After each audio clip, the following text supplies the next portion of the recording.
Ողջույն հարգելի հետևորդներ, եթերում կրկին ABC լուրերն են, ես Գառնիկ Թավթյանն եմ եւ հիմա կներկայացնեմ օրվա ընթացիկ զարգացումները Հայաստանից եւ աշխարհից։ Փաշինյան Կարապետյան զրույց 2018-ին Բանտում, բանակցային փաստաթղթերի հրապարակում եւ պատասխան Ալիևին, Փաշինյանի ճեպազրույցը ազգային ժողովի միջանցքում։ Ինչ հետ հագնված Արծվաշենը վերադարձնելու Փաշինյանի հայտարարության տողերի արանքում, խրոխտ հայտարարություն, որի գինը վճարելու է շարքային բնակիչն ու պետության անվտանգությունը։ Հայաստանի պետական պարտքն ավելացել է 80%-ով, ինչի համար է կառավարությունը պարտք վերցնում, պարզաբանել է ֆինանսների նախարարը։ Հոգևորականների են կանչել քննչական կոմիտե, ինչ մանրամասներ է հայտնում փաստաբանը, ինչ է ասում Մայրա Թորը։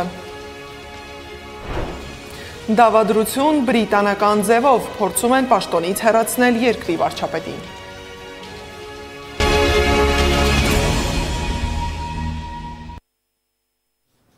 Պարզվում է Նիկոլ Փաշինյանը սպասում է ԵԱՀԿ Մինսկի խմբի վերջնական լուծարմանը, որպեսզի կարողանա հրապարակել բանակցային փաստաթղթերը, որի տերը միայն իրենք չեն։ Փաշինյանն այսօր ազգային ժողովում է, քննարկում են 2026-ի պետբյուջեի նախագիծը, որին կհաջորդի կառավարության հետ հարց ու պատասխանը։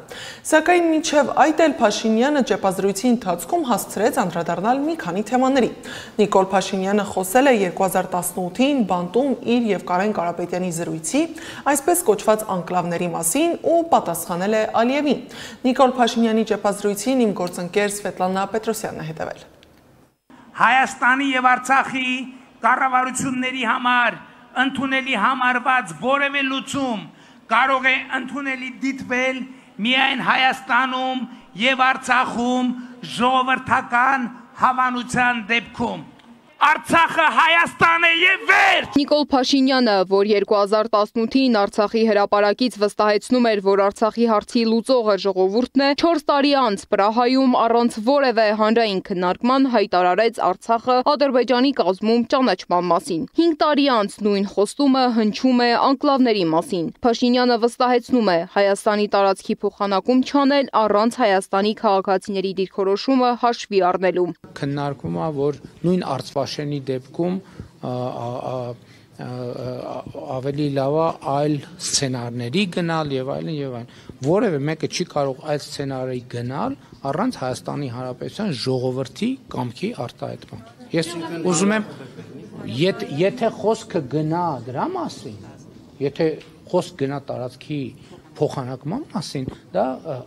հստակ է, որ առանց Հայաստանի Հանրապետության քաղաքացիների դիրքորոշման դա հնարավոր չի անել։ Ընդ որում իրավաբանների գնահատականն է այս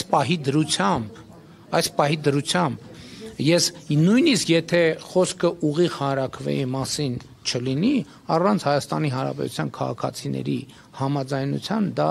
չի կարող պարզապես տեղի ունենալ։ Փաշինյանը նաև բացատրել է, թե ինչու է հայտարարել, որ մինչև տարեվերջ կհրապարակվեն Արցախի հարցով բանակցային փաստաթղթերը։ Ես նախկինում ասել եմ, որ այդ փաթեթի տերը մենք չենք։ Ենթադրվում է, որ տարվա վերջ միջև դե յուրե ԵԱՀԿ Մինսկի խումբը կլուծարվի եւ այդտեղ այդ բարոյական եւ քաղաքական արգելքը կվերանա, այսինքն այդ սուբյեկտը չի լինի եւ մենք ազատ կլինենք այդ թղթերը հրապարակել։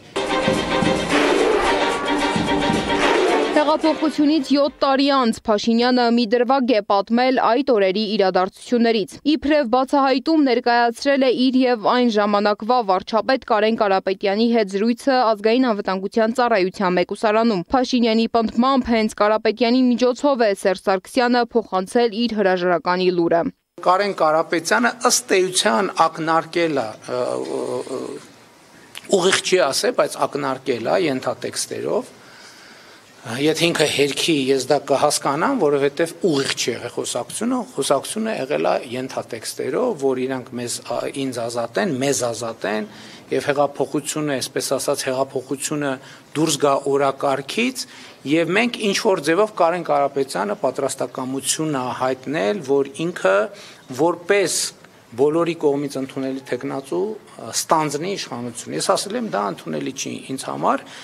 Անդրադառնալով ադրբեջանական գերության մեջ գտնվող հայերի խնդրին, Նիկոլ Փաշինյանը վստահեցրել է, որ կառավարությունը ամեն օր աշխատում է այդ ուղղությամբ։ Նրա խոսքով գերիների հարցի լուծումը հնարավոր կլինի միայն այն դեպքում, երբ Հայաստանի եւ Ադրբեջանի հարաբերություններում ձևավորվի բարենպաստ միջավայր։ Եվ ես կարծում եմ, որ եթե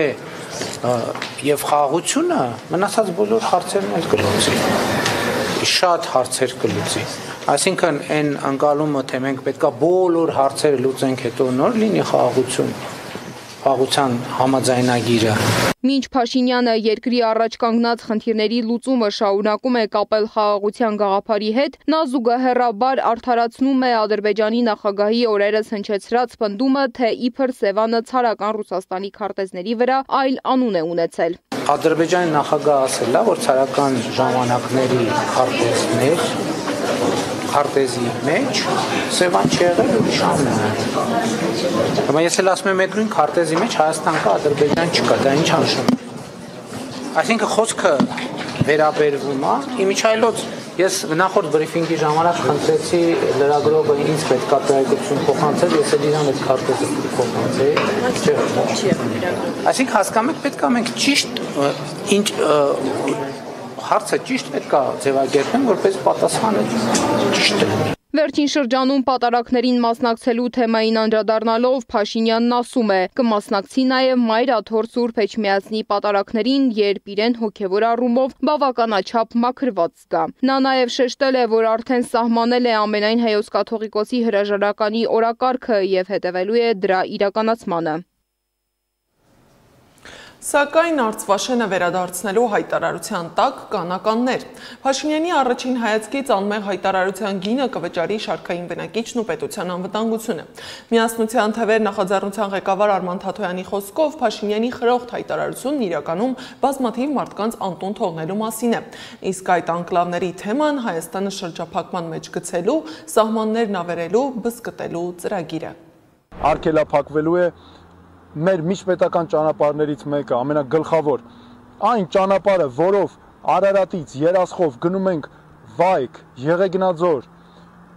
Ջերմուկ, Գորիս, Կապան, մեր մյուս բնակավայրերը, նորից էլի տանելու են սարերի մեջով, անտառների մեջով, երկրի խորքով ճանապարհներ անցկացնեն ու քայքայեն մեր անվտանգությունը, Տավուշում ինչ է տեղի ունենալու։ Հիմա ես դες կոնկրետ ապացույցով ցույց տամ։ Տեսեք, սա Իջևանից Այգեհովիտ, Վազաշեն եւ դեպի Բերդ տանող ճանապարհն է։ Խոսքը եթե վերաբերում է օրինակ այս Սոֆուլուի նաեւ իբր Բարխուդարլուի մասին, այստեղ մենք երկու հարևանությամբ ունենք Ազատամուտ եւ Կայան բնակավայրերը։ Ազատամուտի մոտ են հայտնվելու 20-30 մետր հեռավորության վրա ընդամենը ադրբեջանական վերահսկողությունը։ Խաղաղության խաչմերուկ։ Սա էլ պաշտոնական Երևանի հաջորդ նախագիծն է, որով ըստ իրենց Հայաստանում կսկսվի խաղաղության դարաշրջանը։ Սակայն մի քանի տարվա աշխատանքից պայմանագիր գրել ջնջելու, ծխմբագրելուց հետո կա Վաշինգտոնյան նախաստորագրված փաստաթուղթը, որի կապակցությամբ էլ ԱՄՆ նախագահի որդին Դոնալդ Թրամփ կրտսերը նախատեսում է այցելել Երևան։ Այցի առանցքում Թրամփի երթուղի նախագծի հայկական հատվածի կառուցումն է։ Տարածաշրջանային լրատվամիջոցների փոխանցմամբ այցը դիտվում է որպես նախագահ Թրամփի տնտեսական դիվանագիտության շարունակություն եւ ենթակառուցվածքների նախագծերում ամերիկյան բիզնեսի ներգրավման հնարավորություն։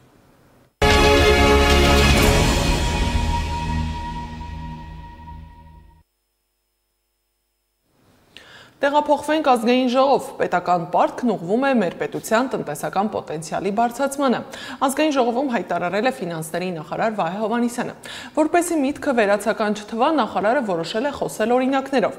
Ըստ Հովհաննիսյանի, եթե մարդը պարտք է վերցնում նոր բիզնես հիմնելու, եղած բիզնեսն ընդլայնելու, նոր պահանջված մասնագիտություն սովորելու կամ նույնիսկ հոգնածությունը հաղթահարելու նպատակով հանգստի մեկնելու համար, ապա կարելի է ենթադրել, որ մոտ ապագայում նրա եկամտային հնարավորությունների աճի հավանականությունն ավելի մեծ է, քան եթե պարտքով փող է վերցնում մեկ այլ պարտք մարելու կամ օրինակ նոր տարի նշելու համար։ Իսկ ինչպիսին է պատկերը Հայաստանի 80%-ով ավելացած պարտքի պայմանում։ Լսենք գերատեսչության ղեկավարին։ Վերջին 7 տարիներին մենք անգամ ենք ավելացրել եկամուտները, այդ թվում պարտ ներգրավելու շնորհիվ, որ եթե որոշենք 26 թվականին վերադառնալ 18 թվականների ծախսի մակարդակին, այդ ամբողջ պարտքը կկարողանայինք մարել ընդամենը 1.5 տարում։ Այդ խնայած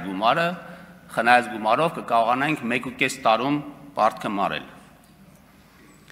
Իսկ ինչու այդպես չենք անում, որովհետև այս ընթացքում մեր կարիքները եւ ամբիցիաները էապես փոխվել են։ Զուգահեռ Մայրաթոր Սուրբ Էջմիածնից եւ Արագածոտնի թեմից ավելի քան 8 հոգեվորականի կանչել են քննչական կոմիտե։ Գործընկերոջս հայտնել է Տեր Մանուկ Զեյնալյանը։ Իսկ փաստաբան Արա Զոհրաբյանը լրատվամիջոցներին հայտնել է, որ հոգեվորականները ներկայանում են քրեական վարույթի շրջանակում, որը սկսվել է 2023 թվականին արված ձայնագրության հիման վրա։ Ձայնագրությունը ըստ կոմիտեի վերագրվում է Գարեգին II-ի նախկին գավազանակիր Աղան Աբեղա Երնջակյանին, որն իբր զրուցում է Մայրաթորի արտաքին հարաբերությունների եւ արարողակարգի բաժնի տնօրեն Նաթան arczepiskopos Հովհաննիսյանի հետ, դժգոհելով, որ կաթողիկոսը ստիպում է մասնակցել հակաիշխանական ցույցերի։ Տեղափոխվենք Վաղարշապատ, որտեղ նախընտրական քարոզարշավը բավականին լարված է անցնում։ Ժամեր առաջ Վաղարշապատում անհայտ անձին գետնին տապալելուց հետո առևանգել են Մայր Հայաստանի աջակից բլոգեր Օնո Հարությունյանի։ Վաղարշապատում Մայր Հայաստան կուսակցության համակարգող Գևորգ Ստեփանյանը գործընկերոջս պատմել է, որ Հարությունյանը նախընտրական շտաբից ընկերուհու հետ դուրս է եկել։ 4-5 մեքենաներից անհայտ մարդիկ են իջել, ընկերուհուն հրել են մի կողմ, իրեն պարկեցրել ասֆալտին ու առևանգել։ Առևանգողները եղել են քաղաքացիական հագուստ։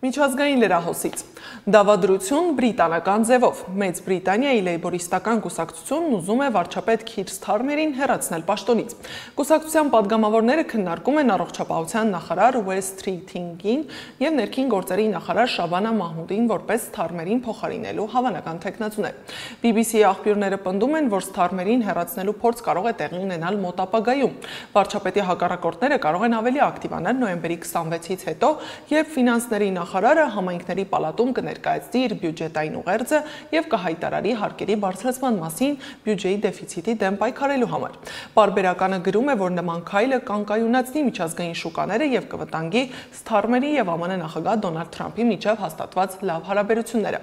Դեռևս նոյեմբերի 8-ին Daily Mail-ը հաղորդել էր, որ Սթարմերը հրաժարական կտա մինչև 2026 թվականի ամառ վստահության կորստի պատճառով։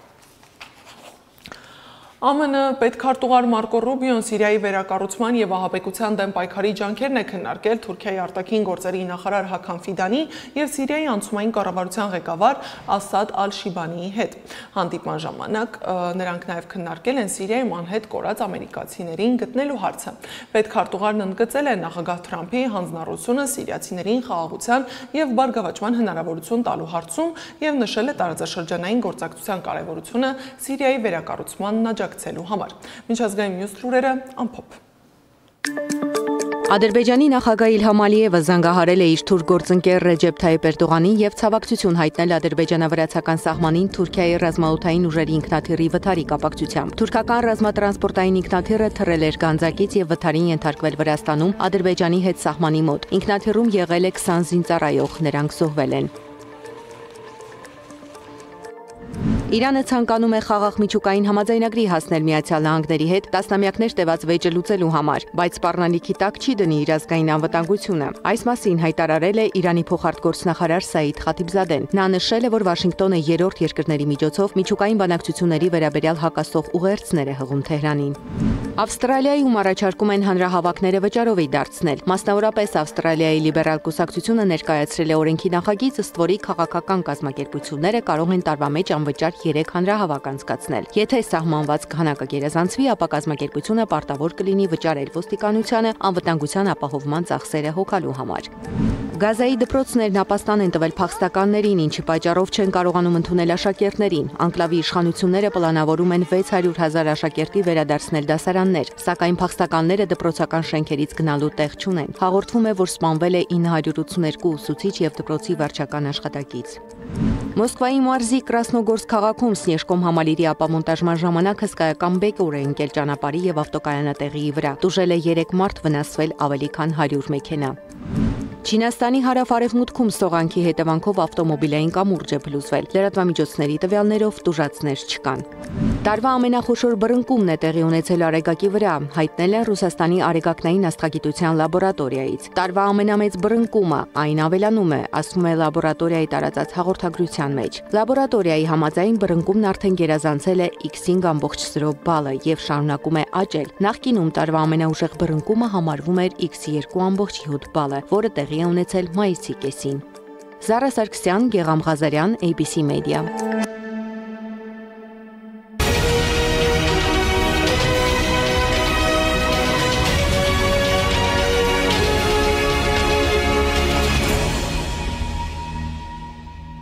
ABC Media-ի տաղավարում այս պահին զրուցելու եմ միջազգայնակետ Խաչիկ Տեր-Ղուկասյանի հետ։ Բարև ձեզ, պարոն Ղուկասյան, շնորհակալ եմ, որ այստեղ եք։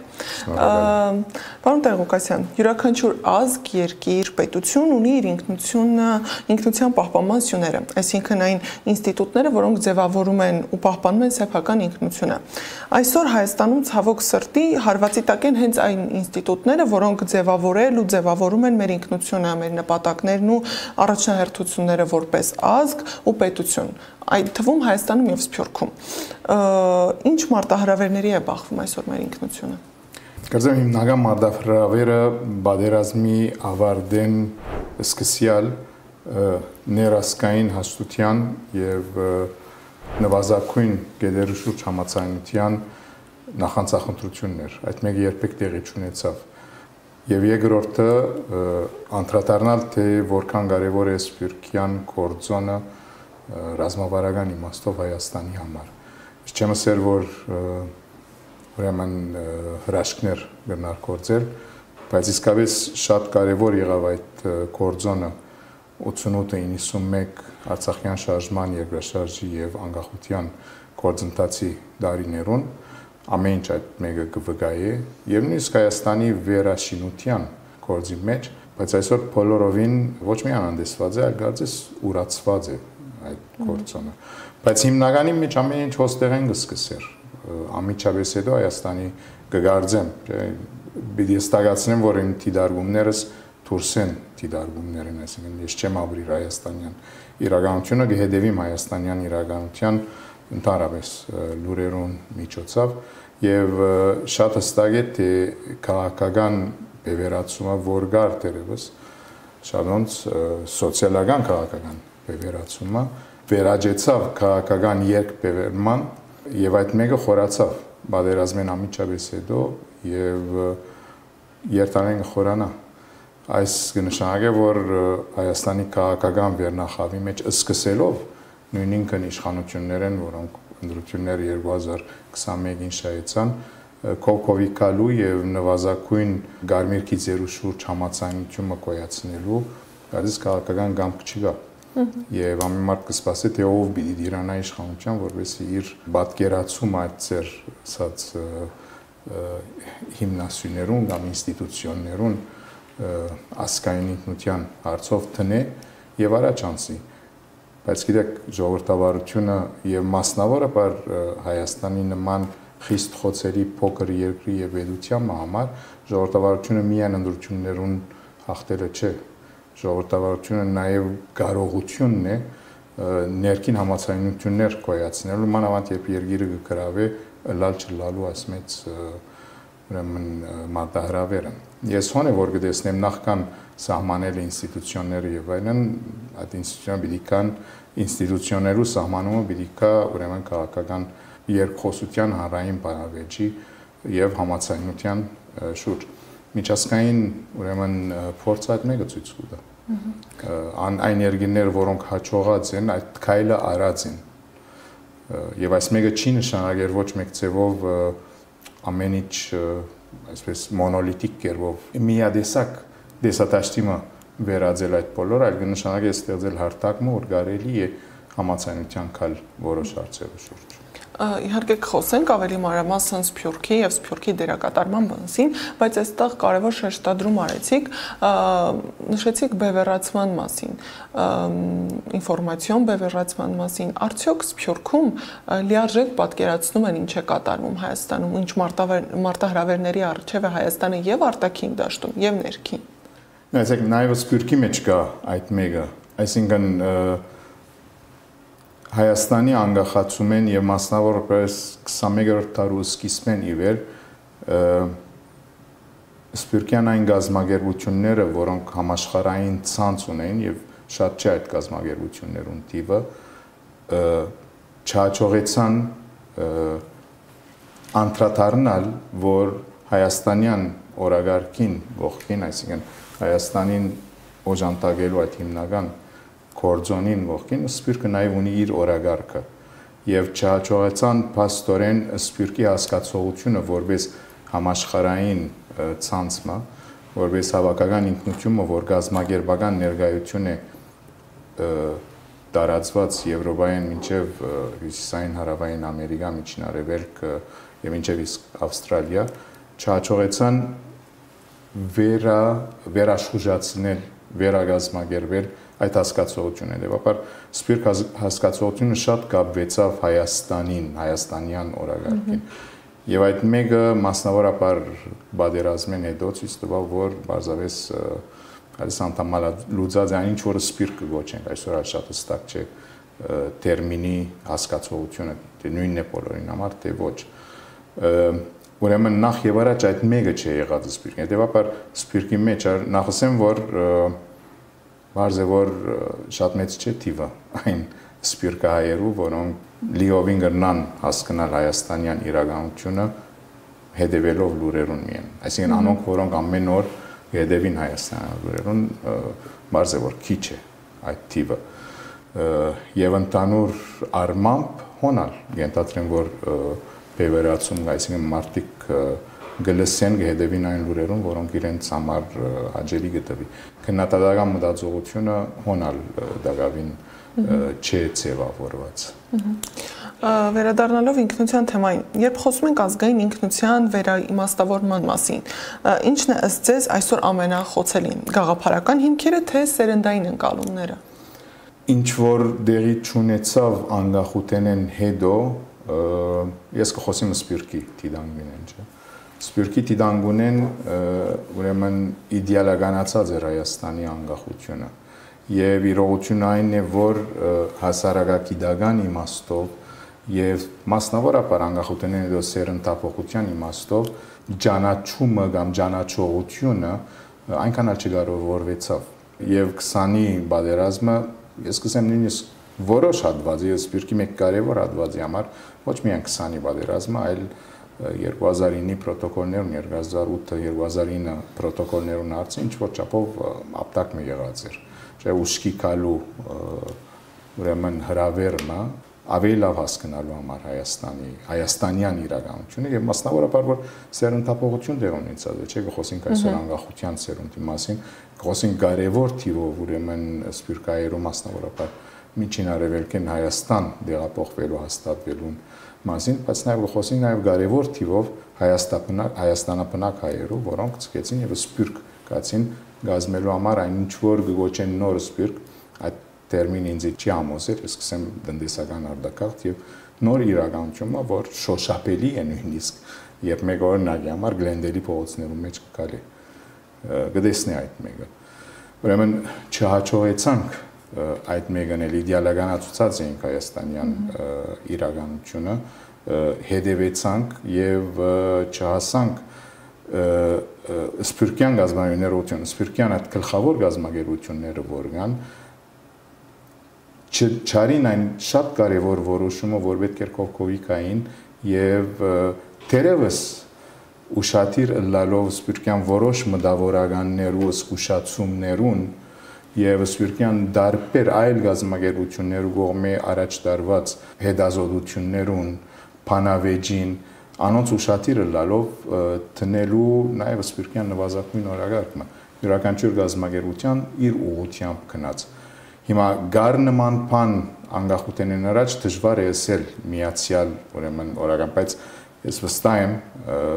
այն որ այդ ժամանակաշրջանն լավրած եմ բանանեության երիտասարդության ժամանակաշրջանը, հատկապես 60-ական թվականներու կեսերը մինչև 85-88 այդ տարիներուն գար ինչ որ սպիրկյան հասկացողություն ամբողջական եւ մինչև իսկ հոնդեղը առաջին քայլերը դրված էին նվազագույն հասկացողության շուրջ ուրեմն համախմբվելու խոսքս կվերապերի օրինակ համար 1965-ին երբ երեք քաղաքական կուսակցությունները ասին որ շատ լավ բաղբադերազմը իր ղարքին այսօր ուրեմն կարևորը մեզի համար մորցված ցեղասպանության հարցը օրագարկի վրա դնելն է եւ 20 տարի են աստորեն հաջողեցան մորցված չագերված ցեղասպանությունը օրագարկի վրա դնել եւ ոչ բեդություն կար ոչ pedagogan աջակցություն կար 75-ին լիբանանյան բادرազմը երբ բայտեցավ քաղաքացիական բادرազմը երեք քաղաքական կուսակցությունները կողքով եկան ասելու համար որ մենք պիտի որտենքրենք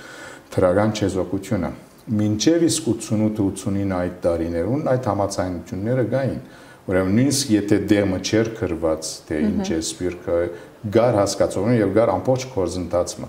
շուտ ասենք շրջադարձային իրողությունները արցախյան շարժումը, երկրաշարժը, Հայաստանի անկախություն եւ անոր հաջորդած բոլոր գործունեությունները ներառյալ Հայաստանի մեջ տնտեսական անցումը այդ բոլոր սպիրկյան գազագերբությունները եւ իրենց ղեկավարները չկարողացան քայլ բահել փոփոխվող Հայաստանի հետ եւ Ինչի կարիք ունի այսօր հայ մարդը, որը ապրում է այս ամենը, պատերազմ, արտաքին ու ներքին դաշտում, պարտություն, երբեմնի հաղթանակի սիմվոլների կորուստ, արդյոք ժամանակն է, որ ինքնությունը սկսենք դիտել ոչ թե որպես ժառանգություն, այլ որպես պատասխանատվություն։ Այո, բայց գաղում ունի, որ հայ մարդու մասին խոսենք։ Ուր է այդ հայ մարդը, որովհետև եթե ենթակայական հարցադրումն է այս մեկը յուրաքանչյուրը ունի իր շրջապատը իր անմիջական գարիքները եւ իր անմիջական ուրեմն պատկերացումները թե իր կյանքը ինչ դիտելա։ Եթե հավաքական կերպով խոսենք հնար պետք է ասել թե մեկ իրականություն է հայաստանյան ամենօրյա իրականությունը, ուրիշ իրականությունն է շատ հավանաբար Արցախեն բռնի դեղանվածներու առօրյա իրականությունը եւ այլ իրականությունն է սպիրկյան դարբեր համայնքներու մեջ գործող սպիրկահայու իրականությունը մեծակույն մարդահրավերը ստեղծելն է այն հարթակները ուր կարելի է առնվազն բանավեճը սկսել առնվազն զրույցը սկսել առնվազն իրարու հասկանալու եւ հայ լալու ամենաբարձ ասենք 0 գեդի ենթադրութենեն գերդելու ինչ որ ավելի բան Ես կգարձեմ, որ եթե Հայաստանի քաղաքական վերնախավը ադենին անդրադառնար, որ նման հարթակը անհրաժեշտ էր լավ խոսքերեն, գենացներեն անտին, սելգուզեմ կարևոր համայնքներու ինչ որ ներկայացություն Հայաստանի մեջ կամ առնվազն համահայկական խորհուրդը, որ Հայաստանի եւ սպիրկի ներկայացուցիչները գնային կովկովիկալ եւ որոշ հարցերու շուրջ ցայնով եւ կվեոլով որոշում առներ թերևս ուրեմն շատ կարեւոր քայլ առաջ դված կլայինք առաջին պատերազմի հաղթանակին հետո այդ մեկը դեղի չունեցավ նախընտրությունը միշտ դրվեցավ սպիրկի յուրաքանչյուր համայնքի յուրաքանչյուր գազագերբության հետ գապ հաստատելու Եվ սպիրկյան համայնքներն ալ բացառություններով չունեցան հասունություն ասելու, որ նաև մենք պետք է որպես համայնքային ներկայացություն խոսենք կամ երկխոսության մտնենք հայաստանյան իրականության։ Հետևաբար այս ուրեմն եթե Հայաստանը գետրոն հաշվենք հայկական ինքնության, այս ուղագի ուղղահայաց կապերը, որ հաստատված են համայնքային գազագերբություններու հետ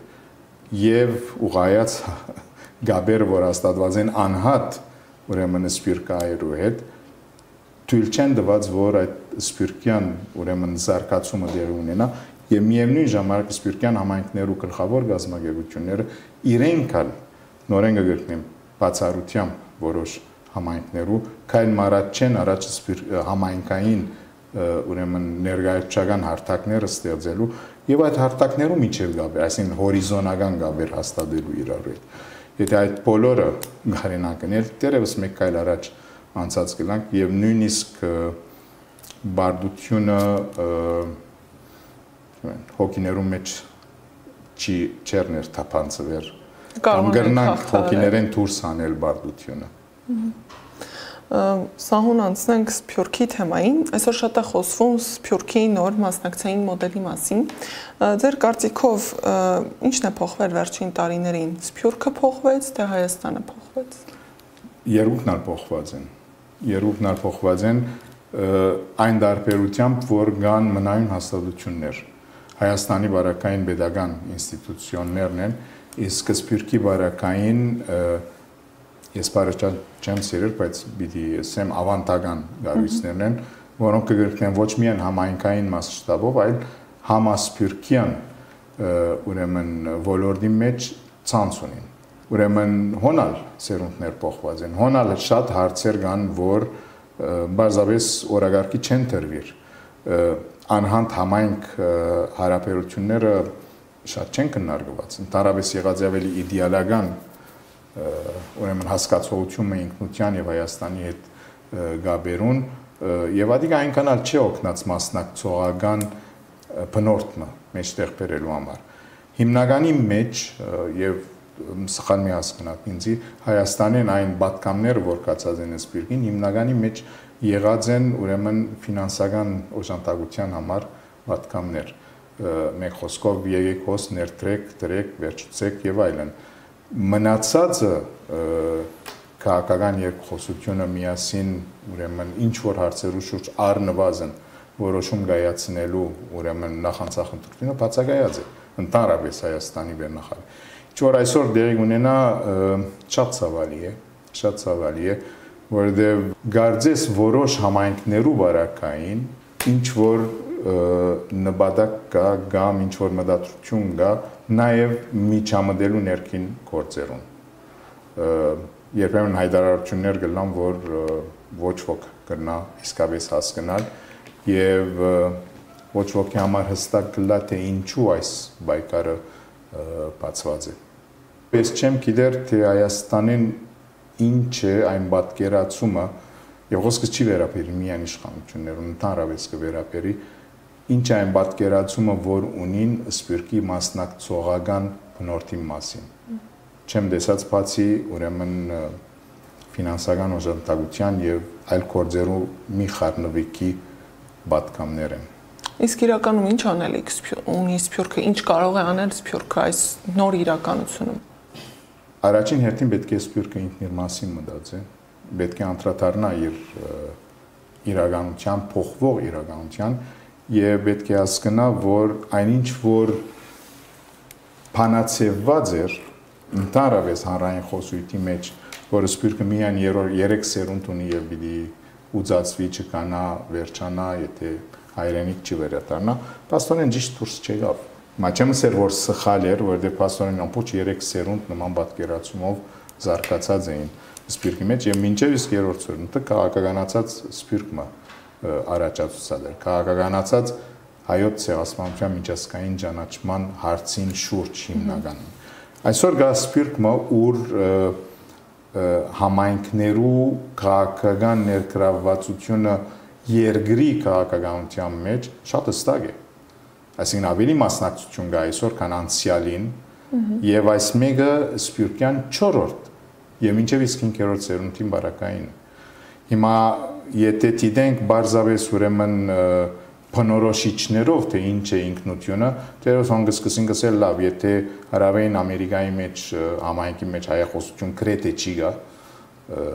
վերջացած է, ուրեմն հույս չի գա այդտեղ, բայց այդպես չէ։ Քաղաքական մասնակցությունը այդ երկրներում մեջ նաև հանգած է ի նպաստ Հայաստանի շատ կարևոր որոշումներով այդ երկրներում։ Այդ որոշումները վերջը հայկական դիվանագիտությունը ինչ ձևով օգտագործած է այդ երկրորդական հարցը։ Հետևաբար ուրեմն երբ կա 4-րդ 5-րդ սերունդը Սփյուռքը ուծացման վտանգը չի թիմակրավեր։ Այդպես պետք չէ ընկալել Սփյուռքը գոյավիճակ մնի։ Եվ Հայաստանի նման փոքր եւ խոցելի երկրի համար Սպյուրք ունենալը եւ սպյուրքի մասին մտածելը ռազմավարական կորձոնի իմաստով շատ կարեւոր է։ Շատ կարեւոր է ընդդալու համար այդ միջազգային հասողությունը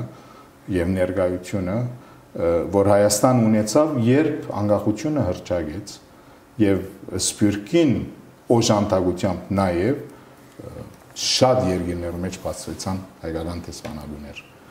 Այդ մեկն է, որ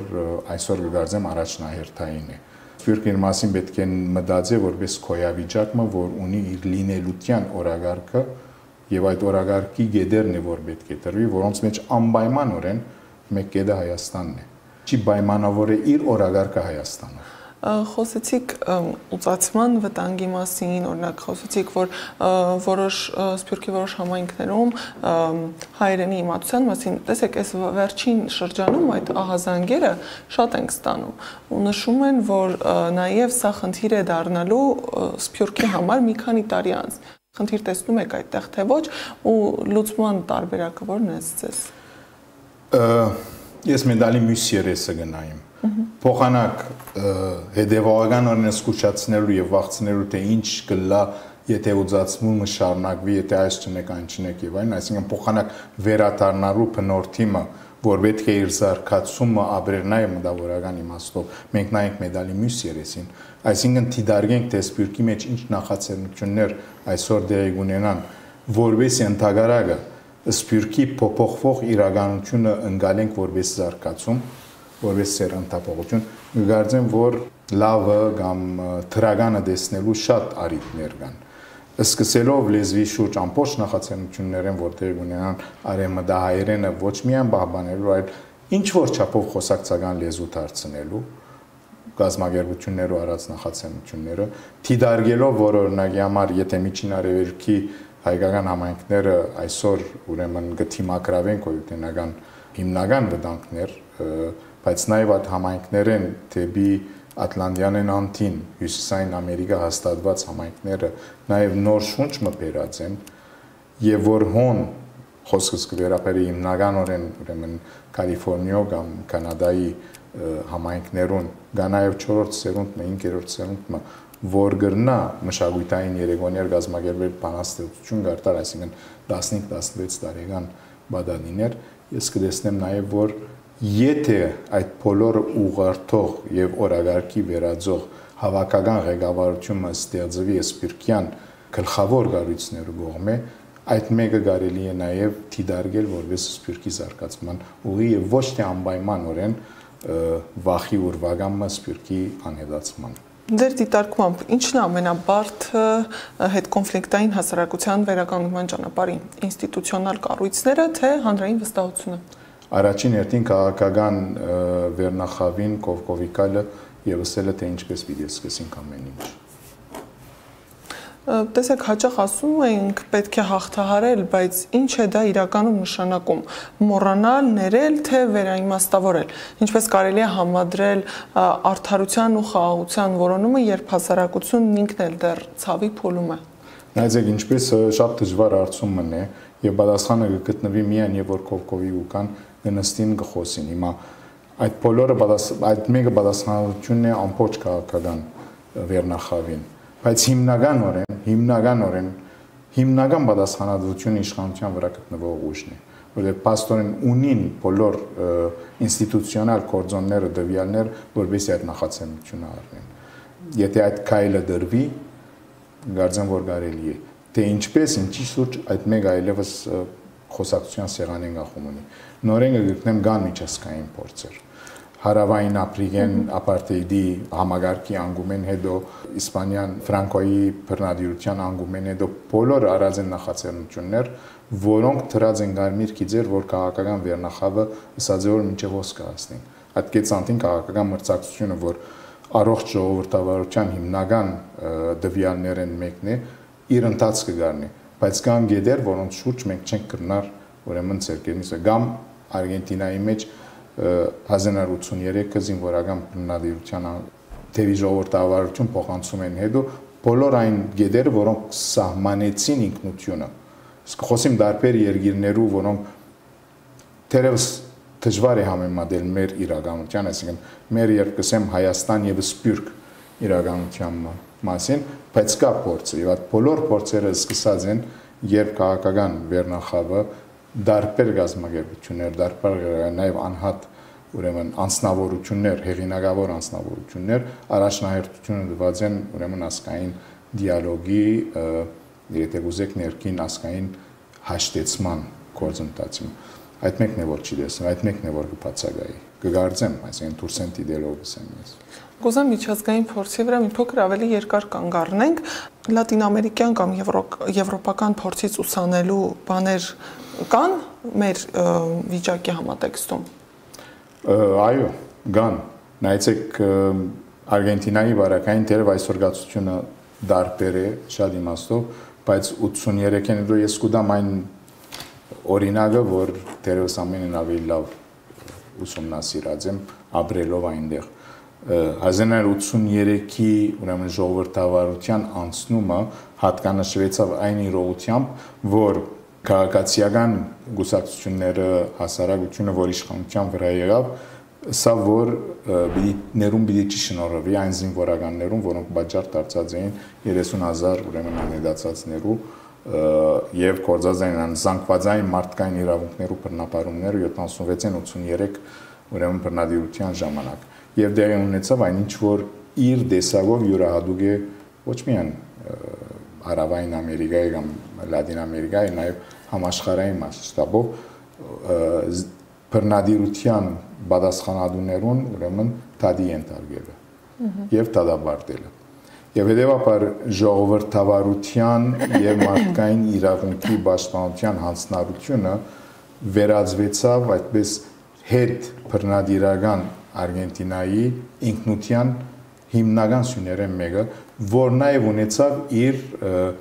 այսպես կոչված միջազգային ուղղվածությունը միջազգային բեմին վրա մինչև վերջերս նույն Արգենտինան առաջնահերթ գիծի վրա գտնվեր պաշտպանելու համար ուրեմն մարդկային իրավունքները եւ հատկապես այն ինչ որ կվերապերեր ցեղասպանություններով, այն ինչ որ կվերապերեր ուրեմն մարդկային իրավունքներով զանգվածային բռնախախտումներուն։ Հոն Արգենտինան հստակորեն ուներ իր ինքնությունը։ Այս մեկը Հայաստանին համար ալ գնար ինչ որ չափով ներշնչում լալ ի մեջ այլ օրինակներու գնար ներշնչում լալ որտեղ փաստորեն ժողովրդավարության անցումը նաև գենտատրեր նման ինքնություն գերդել համաշխարհային բեմարտակին վրա։ Պարոն Տեր-Ղուկասյան, մեր զրույցի երկրորդ հատվածում ուզում եմ խոսենք գեոպոլիտիկ զարգացումների մասին։ Աշխարհաքաղաքական խաղի կանոնները կարծես փոխվում են։ Ձեր կարծիքով սա բազմաբևեռության բնական ընթացք է, թե քաոսի նշան։ Հստակ չէ, բազմաբևեռացումը կնշանակի նաև ինչ որ ուժերու հավասարակշռման ընդունում եւ կանոնը բևեռներու ստեղծում։ Եթե այսօր միջազգային բեմարտակին վրա բարձ է որ Միացյալ Նահանգները եւ Չինաստանն են, որ ամենեն ավելի կդիրապետեն, բայց լա Եվրոպական միությունը ինչ որ չափով Ռուսիան, բայց նաեւ Հնդկաստանը ունին իրենց ներկայություն միջազգային բեմարտակին վրա։ Անցումի ժամանակաշրջանը նոր չէ որ կսկսի։ Անցումի ժամանակաշրջանը սկսավ այն բահեն, երբ հարստության ստեղծումը դեղափոխվեցավ դեպի խաղաղական օվկիանոսի տարածաշրջանը, այսինքն երբ Հնդկաստանը եւ Չինաստանը սկսան դառնալ ուրեմն տնտեսական զարգացման աճի, ուրեմն գլխավոր աղբյուրները։ Այս խոսքը գերապերի 20-րդ դարու վերջին եւ 21-րդ դարու սկիզբին։ Մինչ այդ դիրաբեդող էր ուրեմն մեկ բնորդ բաղ-պատերազմի ավարտին հաստատված այն հասկացողությունը, որ ազատ շուկայական հարաբերությունները եւ ժողովրդավարական ուրեմն համագարկը իրարու փոխ լրացուցիչ են եւ այդ մեկն էր, որ պիտի դիրաբեդեր աշխարհի մեջ։ Անկախ այն իրողություններն, որ երկուքն ալ կմնան շատ կարեւոր կորձոններ, այսօր նաև կան զարգացման դարբերակներ, որոնք այդ բացարձակությունը երկու մոդելներուն հարցականի տակ կտնեն առնվազն։ Ինչ որ հիմնականորեն տեսանելի է, որ գազես պատերազմները վերածված են շատ վտանգավոր ուրեմն միջոցի հարցերու լուծման համաշխարհային իմաստով դակնաբները լուծելու եւ խաղաղության ցկտելու նախաձեռնությունները ինչպես որ կային 90-ական թվականներուն նվազած են կամ գրեթե չկան հավանաբար հայտարարություններն անտին չեն անցնիր մագինտերը շատ նվազած է եւ այնտին դերևս միջազգային հարաբերություններու պատմության մեջ ամենակարևոր եւ ամենապարոյական նույնիսկ կրնամ ասել գործընթացը որ եվրոպական համարգումները եվրոպական միության համարգումը այսօր թեմ հանդիման գտնվի բادرազմի որ գսպարնա ամբողջ եվրոպային հոնդերն է որ նաեւ պետք է դիդարգել թե ինչպես այս բոլոր մարտահրավերները որոնք սկսան հիմնական եթե անգինատարած մգա 2008-ի ֆինանսական ուրեմն միջազգային դակնապներ բայց նաեւ ուրեմն կոവിഡ് 2020 թե ինչպես կարելի էր չագերդված փոխել աշխարհը դեպի ավելի լավ աշխարհ, ոնալ պետք է նայել հաջողություններու եւ բացթողումներու իմաստով։ Այնպես որ չեմ գիտեր, եթե այսօր ասել որ բազմապեվեր աշխարհ գա, կամ դեպի բազմապեվեր աշխարհ գնտանանք ճիշտ է կամ որքանով գնա ճիշտ լար։ Մեկ բան հստակ է, որ անցումի այս կոնտենտացի հորիզոնը դակավին հստակ չէ։ Բայց եթե նայենք թե ուր է որ հիմնականի մեջ աբական կգառուցվի, եթե Միացյալ Նահանգները եւ ինչ որ չափով կմնա այդտեղ ուր աբական երևակայության մեջ է եւ իրականություն կդառնա, այսօր Չինաստանն է, նաեւ առնվազն լուրջ մրցակից դարձած է։ Հիմա որքանով այս բոլորը պիտի կարենան հասնել համացայնությամբ, որբեսի այս բոլոր բادرազմի ռիսկերու աշխարհին մեջ հանգարց անթարց ուղին չմտնե աշխարհը, այսինքն խոսքը վերաբերի գորիզային բادرազմի այդ մեկ անշուշտ կախում ունի քաղաքական ջգունությունն է, հասունությունն է կամ շահերու հասկացողությունն է։ Միջազգային հարաբերությունների խաղի նոր կանոնները ինչ են նշանակում փոքր պետությունների համար։ Փոքր պետություններու համար գնան այդ խաղի կանոններ չէ գործընթացը, որովհետև չկան կանոններ։ Մինչ հիմա գնա շատ մեծ ռիսկ առաջացնել, գնան երկիրներ, պետություններ գոյություն ունենալ միայն անվանական եւ իրականություն դառնա այսպես կոչված ցախողված պետության բնորդները միջազգային բեմարտակին վրա։ Եվ այսօր եթե մեկ հատ նայենք Միջին Արևելքին կամ Հյուսիսային Աֆրիկային օրինակները չեն բացիր։ Այսինքն ներքին իրարու գաբող այն շաղախը, որ հասարակությունը ունի եւ կվերածվի քաղաքական միասնության, այդ մեկը կփլուզվի։ Այդ մեկը մեծ ռիսկ մնե փոքր պետությունները։ Երկրորդ մեծ ռիսկը այն է, որ լան այնքան փոքր պետություններ, որոնց գոյությունը բարձրապես մոռացության ենթարկվի։ Իսկ թե զարգացման ինչ հնարավորություններ ունին, կվերադառնամ նույնին։ Հիմնական առաջին որոշումը ներքին, ներասկային որոշում է։ Եթե այդ ներասկային որոշումը գրնա գարմիրքի ձեր տնել եւ ինչ որ չափով տեսլական ունենալ աբակային համար գահաճողին